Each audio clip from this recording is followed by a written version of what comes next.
So while we're waiting for the representative from Carleton to come online, um, let me just tell you a little bit about Careerspace. Actually, I'm a career resource advisor, and I meet one-on-one with students to go over their resume, cover letter, their LinkedIn profile, and even to do an interview prep. And my colleague, Mary Goldsmith, she meets with students. She's the career counselor. So if you have any questions about, oh, I don't know if I want to go to grad school, or I don't know what to do with this degree, or I'm having trouble looking for work, you can always book a career counseling appointment with Mary. And those are about 45 minutes. If it's just a quick question, you can book a career talk with her, and those are half an hour. My critique appointments and interview prep appointments are a half hour. So you would just go to the student experience portal, which is trentu.ca/SEP. And from there, you could book an appointment. You could make sure it's the Peterborough campus you choose. You choose Careerspace, and then there's the different appointment types that you can book. And then we can do a video chat, or if you prefer, just telephone. Well, I should also mention that on that through the portal, you can access our job board. We have jobs that are sort of on-campus jobs or off campus, and that could be for part-time or positions for when you are looking for full-time work when you graduate. So definitely check out our job board. I should also mention, just in case you're not aware of it, certain jobs will have like a code before the job. It might say TWSP and then the job title. That means you have to be in receipt of OSAP to qualify for those jobs. Some jobs may say TI, so Trent International, and those are only for Trent International students. If there's no code, that means anyone can apply. But I would suggest also clicking on the job so you get all the details. It should have the code at the beginning, but sometimes in the body of the job posting, they'll say must be TWSP eligible. And that's that email that you get at the first day of classes. If you are getting OSAP, you'll get an email from financial aid that says you are eligible for TWSP jobs, and any employer who's posting or is looking to hire a student that's TWSP eligible, they will be asking you to show them that email. So that's what that's for. Okay, I see we do have one question. Okay, so I'm asked, how do I book an appointment with you, Charmaine? Okay, great. You would just go to the portal. So that's trentu.ca/SEP. And when you go to that portal, you'll see there's, you'll sort of land on the dashboard, scroll down on your left-hand side, and you'll see it says Peterborough campus appointment bookings. Look for Careerspace, click on Careerspace, and then it'll come to our Careerspace appointment booking page. And book by appointment type. So whether you're looking for a resume critique or an interview prep, choose one of those. And then once you do that, it'll take you to like you can see a calendar view, and all the possible open appointments slots for the next 15 days, 15 business days will be visible to you. So just pick a date and a time, click on it, fill out the information. You'll get a confirmation email. Then 24 hours before the appointment, you'll get a reminder email. And that reminder will also remind you to send me your documents. So email me your resume, your cover letter, or your LinkedIn link, whatever we're going to be dealing with. Send that to me the day before. That way I know I have it and I don't have to come chasing after you the morning of your appointment. So also another question about Can I help with interview prep for grad school interviews? And I can. I just will say different grad schools have, maybe different questions, different interview styles. So I can't be very specific, but I can talk to you about how how to do a good job in an interview, and some of the principles are pretty much the same, right? Whether it's for a job or whether for it's grad school. I'll talk about how you have to give proof in your answers. I'll talk about, strategies if you're going to be nervous, things like that. So whether it's for a job or for grad school, some of the principles are the same. It's just the content is going to be different. So I think it would be helpful. We could even do, just practice a question or two. And I think sometimes just doing that practice and just practice talking to someone, answering questions. That's just the first step in getting comfortable. And seriously, I always say, the more interviews you do, the more comfortable you get. But definitely I'd be able to help you with that. Yeah. Oh, I see Kevin is here. Kevin, while I'm introducing this webinar, I will invite you to put your contact information in the chat. Okay. Students will have, I know you may have a slide about that, but can we have you put that in the chat so that students will know how to get a hold of you? Sure. Okay, great. So we'll start formally, even though I have been chatting with some of the students. I just want to welcome everyone and thank you for attending our first virtual graduate professional expo.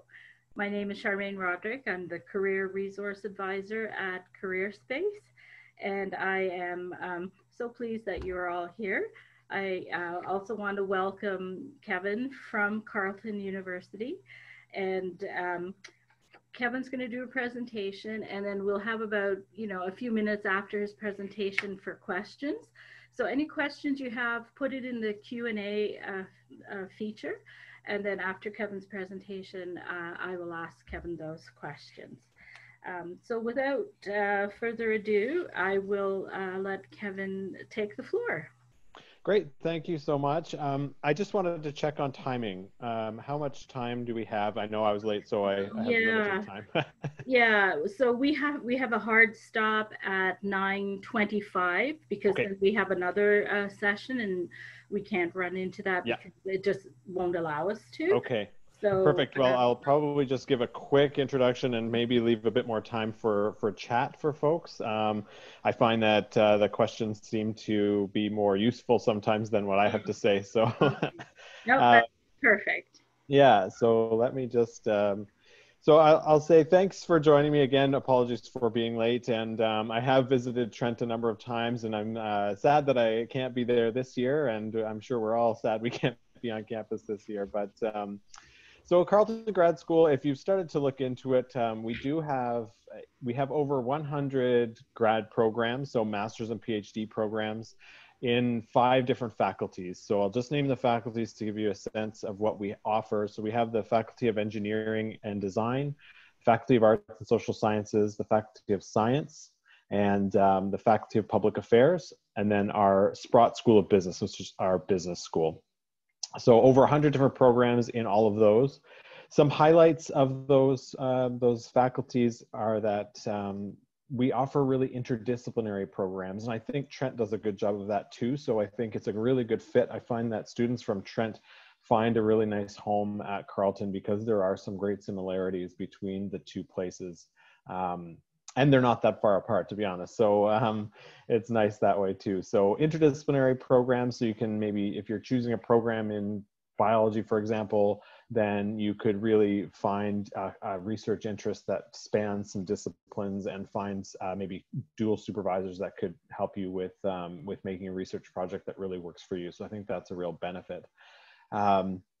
So those are just a brief introduction on programs. In terms of funding, for domestic students, we have entrance scholarships, $2,000 for masters, $3,000 for PhD students if you have an A- or higher for an entrance average. We also offer TA positions, which are around just a little less than $13,000 a year now.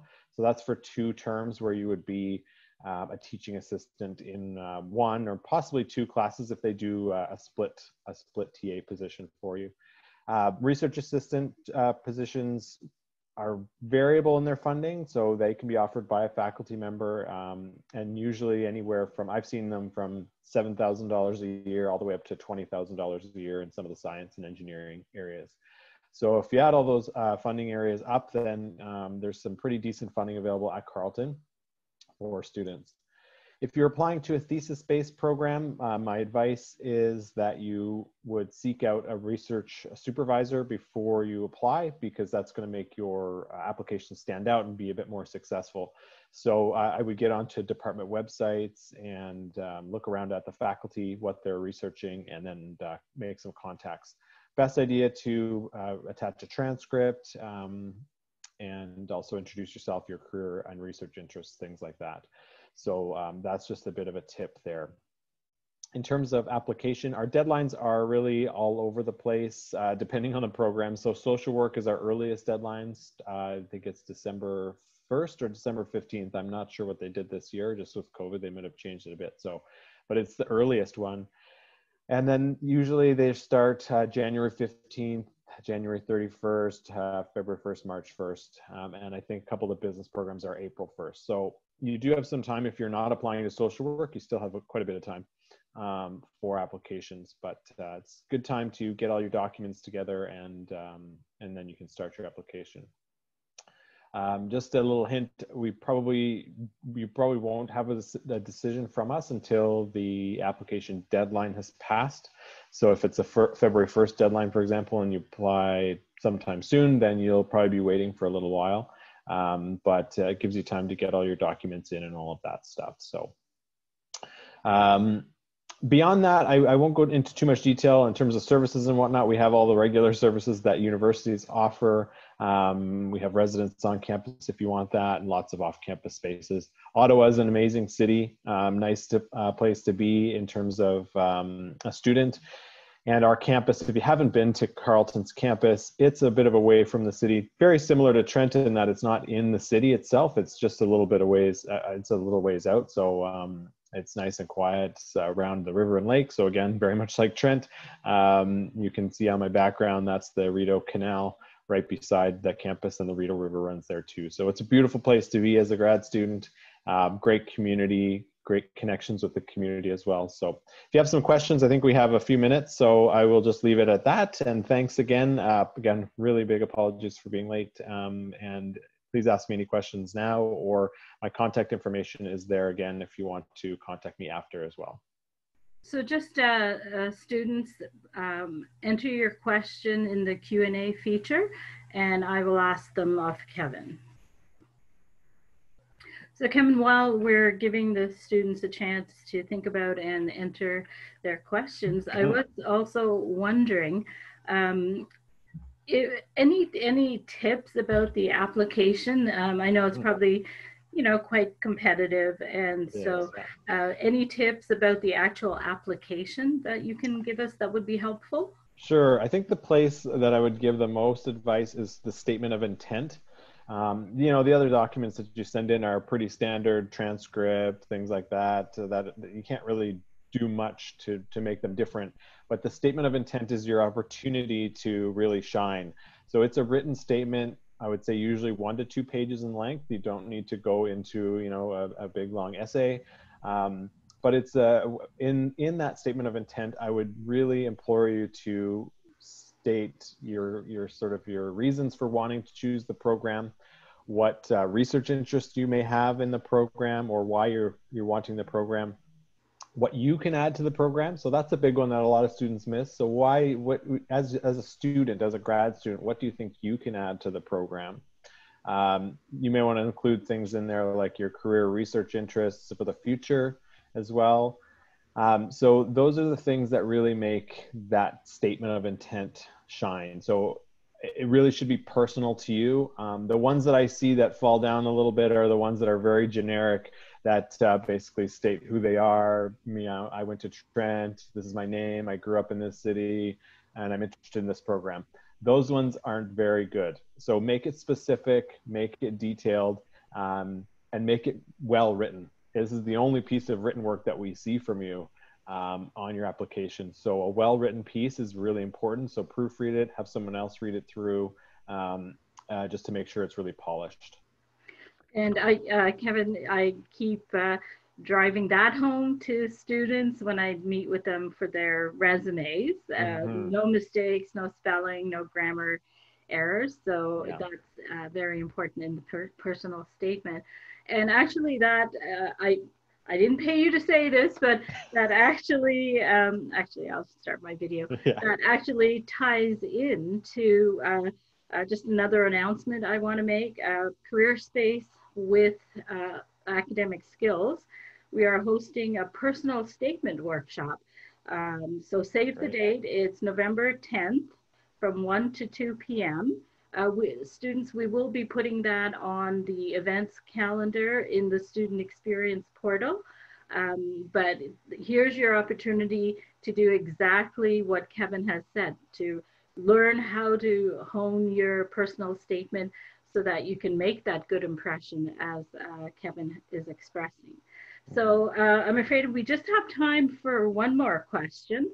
Kevin, can you tell us how are mentoring and advising relationships established?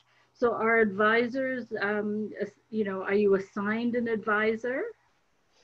So if you're talking about like a research advisor, research supervisor, I'm thinking more or in terms of just like an academic advisor that's. okay. Yeah. So in graduate studies, the academic advising is done really at the department level. So it's going to be much smaller than maybe what you're used to as an undergraduate. So there, for each graduate program at Carleton, there's a graduate administrator, and that's probably your first point of contact. And you have to remember too that a lot of our graduate programs maybe only have 25, 30 students in them. So Right. you have that graduate administrator, and then there's also a graduate supervisor who oversees the whole program. They're a faculty member, and they're also your program advisor as well. So to say they're assigned, that's how they're assigned, because there's one per program. So again, you'll see much smaller numbers in most cases, so you don't need to worry about having a whole bunch of different advisors. There's one per program. Okay, great. I think that's because at Trent we do have a lot of student support. Like, we're small Mm-hmm. too, so students are used to having that sort of Yeah. academic or counseling support. So I think Yeah. that is a major concern going to another university. But Yeah. sounds like Carleton has them covered. Yes. Yeah. It's definitely set up for sure. Okay, Yeah. great. So I'm afraid I'm going to have to wrap things up here. I just want to let students know that the session will be being recorded. We're going to post everything on our YouTube channel. So if any of you have other friends or acquaintances who couldn't make it today, definitely in about a week or two, check our YouTube channel. We'll have all this information there, Yeah. even if you missed some things here. Yeah. So I thank you, Kevin, for joining us, and I thank you, students, for taking the time to join us at our expo today. I'll just add one more thing. For a more comprehensive presentation, we are having online events as well at Carleton. So I'll be hosting presentations throughout the rest of the month of October and into November. So just jump onto our graduate page, and the events are all listed there. So I'll write graduate.carleton.ca is our website, and then just hit events. And that's where all of our events are listed. So you can just sign up for a webinar, and then it's a bit more fulsome than this would be. Okay, great. Thank Great. you so much. So Thank you very much, guys. okay, All right. bye. Have a good day. Bye-bye. Bye.